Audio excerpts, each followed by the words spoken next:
nous n'avons pas signé un accord pour remplacer un partenaire par un autre. La position de la République démocratique du Congo, c'est que nous avons intérêt à diversifier nos partenariats. Nous avons un cadre de coopération entre la République démocratique du Congo et la Chine, qui est en vigueur, qui permet aujourd'hui d'ailleurs de financer un certain nombre de projets d'infrastructures qui sont en cours. Regardez ce qui se passe sur la RN1. Les travaux sur la RN1 avancent bien. Les travaux sur les 2 rocades à Kinshasa avancent.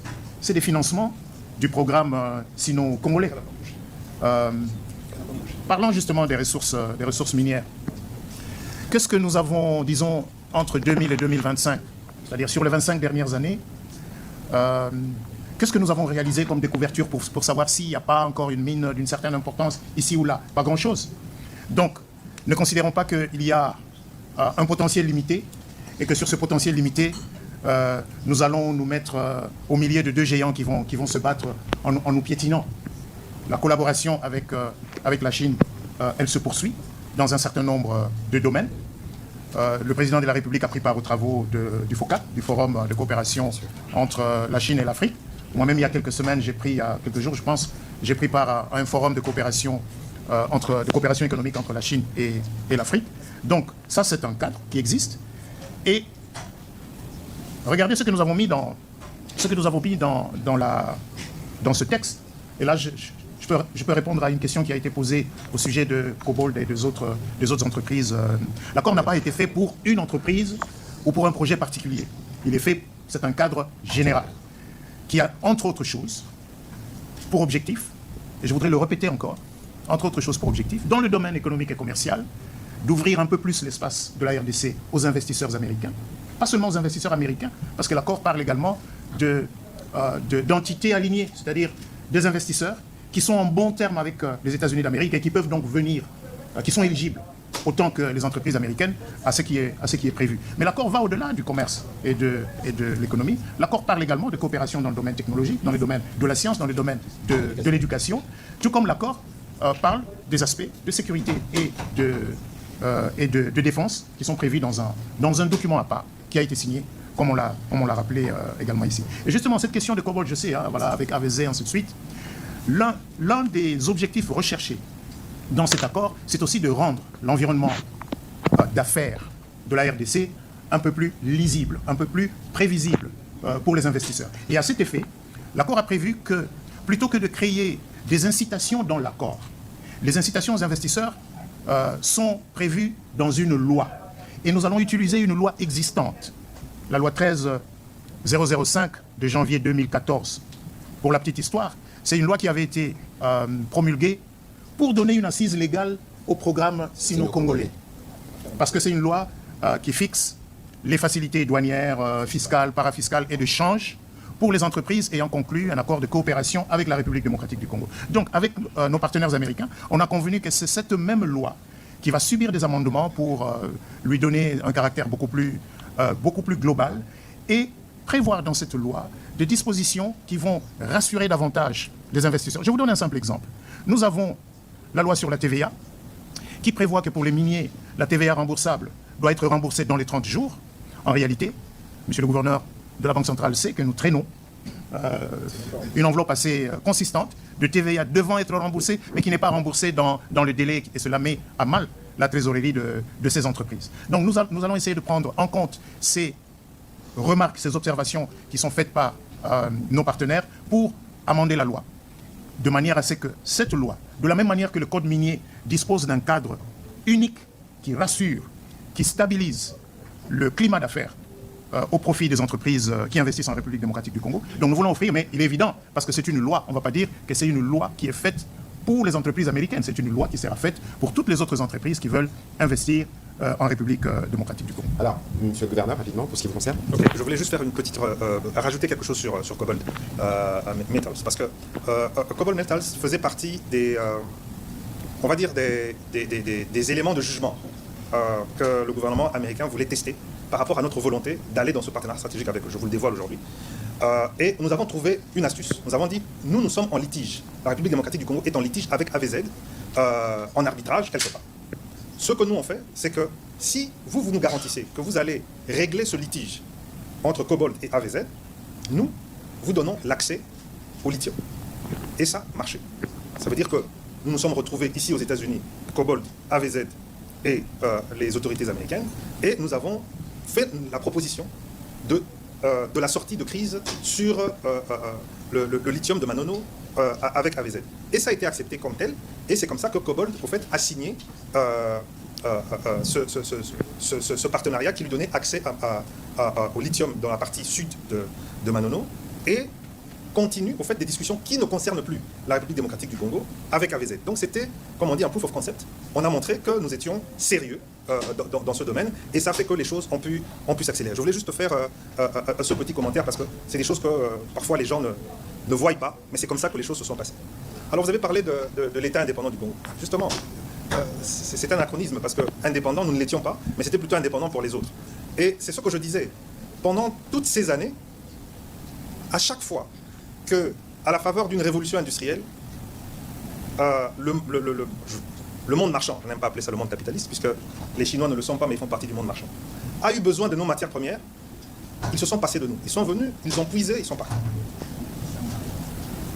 Et le dernier cas en date, c'est en 1996.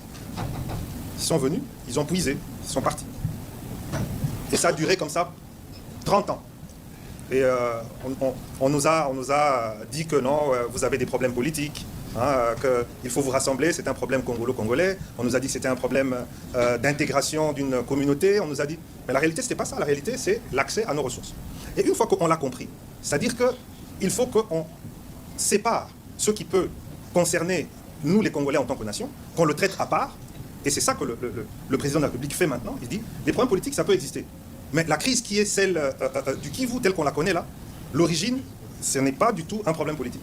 C'est un problème d'accès à nos ressources et nous allons le traiter à la racine. On va traiter à la racine avec qui? Avec le patron du monde occidental, avec les États-Unis d'Amérique. Tout simplement. Tout simplement. Et c'est comme ça qu'on a cet accord à Washington.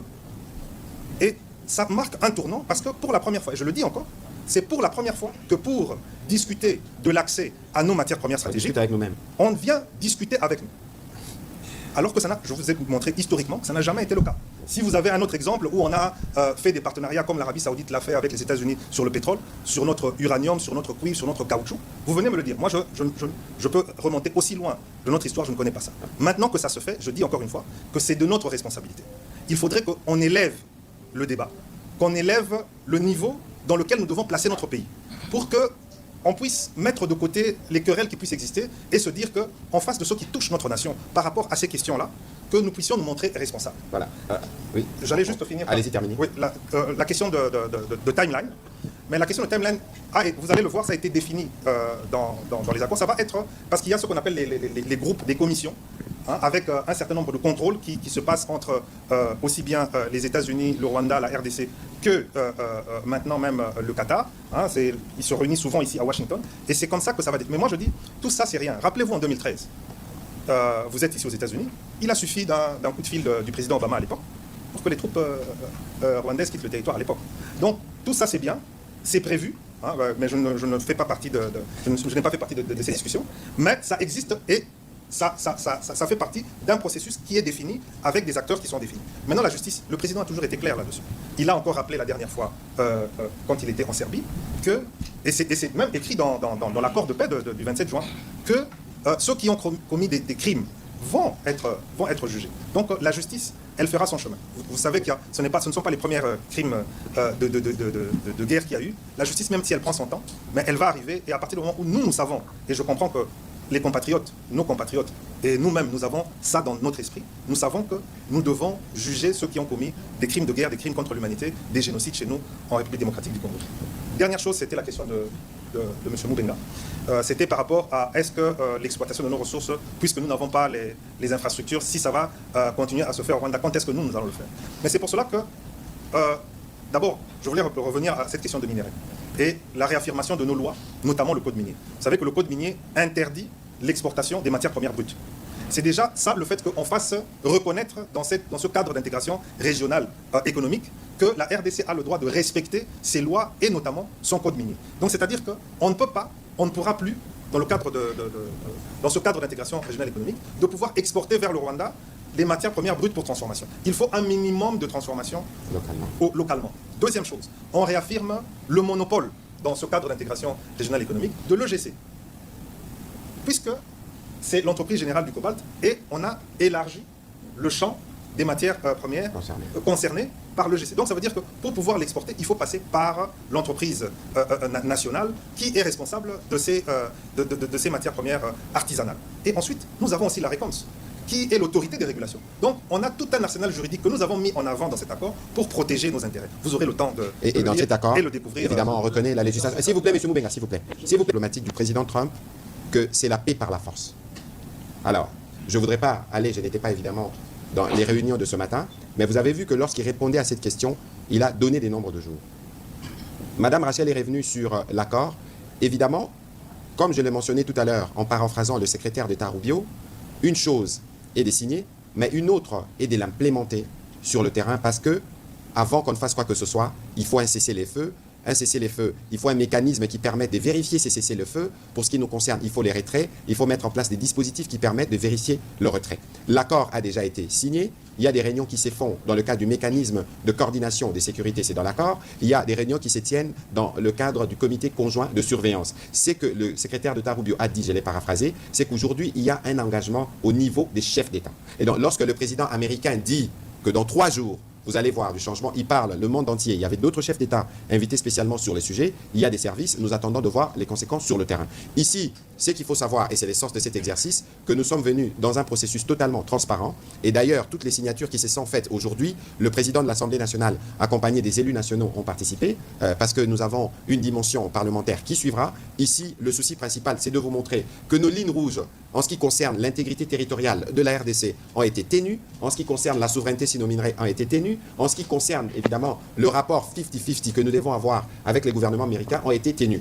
Que les Congolais qui nous suivent à Kinshasa et partout dans le monde, en commençant ici par les États-Unis,